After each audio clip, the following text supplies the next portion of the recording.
Hi guys, Mahesh friends. ఆంధ్రప్రదేశ్లో intermediate ప్రవేశాలకు సంబంధించి ఒక ముఖ్యమైన ప్రకటన అయితే రావడం జరిగింది. ఏంటంటే ఇక మీదట మనం డైరెక్ట్గా కాలేజ్కి వెళ్ళి నేరుగా ప్రవేశాలు పొందే రోజులు అయితే పోయాయని చెప్పుకోవాలి. సో వచ్చే ఏడాది నుంచి ఏంటంటే ఆన్లైన్లోనే ప్రవేశాలు అయితే నిర్వహిస్తామని చెప్పి ఇంటర్మీడియట్ బోర్డు అనేది స్పష్టం చేసింది. అంటే మనం ఆన్లైన్లో అప్లై చేసుకోవాలి. సో అలా చేసుకుంటే మనకు ఆ యొక్క కాలేజీలో సీట్ అనేది మనకు లభించడం జరుగుతుంది. సో ఇలా ప్రాసెస్ అనేది ఉంటుందన్నమాట. ఓకే, మనం డైరెక్ట్గా వెళ్ళి కాలేజీలో జాయిన్ అవుదాం అని చెప్తే అదైతే సాధ్యం కాదు. సో ఆన్లైన్లో మనం దరఖాస్తుని చేసుకోవాలి. సో దీనికి సంబంధించి సాక్షి వారు ఇచ్చిన కథనాన్ని అయితే చూద్దాం. ఇంటర్ కాలేజీల్లో వచ్చే విద్యా సంవత్సరానికి ఆయా యాజమాన్యాలు నేరుగా నిర్వహించే అడ్మిషన్లు అయితే చెల్లవని ఇంటర్ బోర్డు స్పష్టం చేసింది. ఇటువంటి కాలేజీలపై చర్యలు అయితే తీసుకుంటామని హెచ్చరించింది. ఓకేనా, ఇంటర్ కళాశాలలో అక్రమ ప్రవేశాలు నిర్వహిస్తుండటం, అత్యధిక ఫీజులను వసూలు చేస్తుండటంపై బోర్డుకు ఫిర్యాదులు అయితే మనకు అందుతున్నాయి. ఈ నేపథ్యంలో బోర్డు కార్యదర్శి వి రామకృష్ణ శనివారం ఒక ప్రకటన విడుదల చేశారు.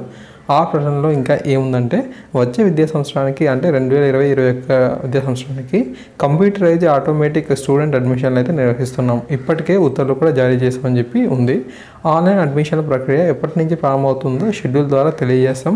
బోర్డు వెబ్సైట్లో ఈ షెడ్యూల్ అనేది మనకు అందుబాటులో అయితే ఉంటుంది అని చెప్పి కూడా అంటున్నారు. అంటే ఎప్పటి నుంచి ఈ ప్రక్రియ అయితే ప్రారంభమవుతుందో సో దాని తాలూకు ఇన్ఫర్మేషన్ అనేది మీరు ఇంటర్మీడియట్ సంబంధించిన అఫీషియల్ బోర్డులో పరిశీలన చేయవచ్చు.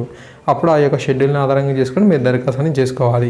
ఈ నేపథ్యంలో అన్ని ప్రైవేటు అన్ని జూనియర్ కళాశాల యాజమాన్యాలు నేరుగా ప్రవేశాలు చేయరాదు. ఓకే, ప్రైవేట్ కాలేజీలు కానీ లేదంటే అన్ఎయిడెడ్ జూనియర్ కాలేజీలు కానీ విద్యార్థుల్ని నేరుగా ఈ యొక్క కాలేజీలో జాయినింగ్ అనేది చేసుకోకూడదు అనమాట. రాష్ట్రంలోని కొన్ని ప్రైవేట్ కార్పొరేట్ కాలేజీలు ఇప్పటి నుంచి విద్యార్థులకు తల్లిదండ్రులకు మాయమాటలు చెప్పి అక్రమంగా ప్రవేశాలు కల్పిస్తున్నాయి.